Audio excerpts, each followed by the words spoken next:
சிவகாசி மாநகரின் அடையாளமாகவும் விருதுநகர் திருத்தங்கல் பகுதி மக்களின் நிலத்தடி நீர் ஆதாரமாகவும் உள்ளது திருத்தங்கல் பெரியகுளம் கண்மாய்.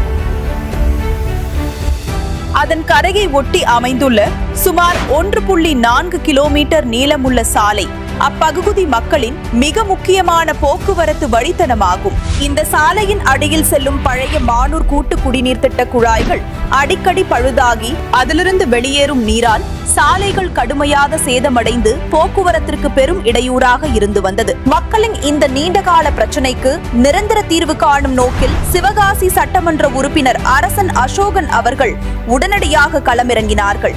முதற்கட்டமாக ஜூலை 20, 2024 அன்று பொறியாளர்களை நேரில் வரவழைத்து ஆய்வு செய்து பழுதுகளை நிரந்தரமாக சரி செய்ய உடனடி நடவடிக்கை எடுத்தார்.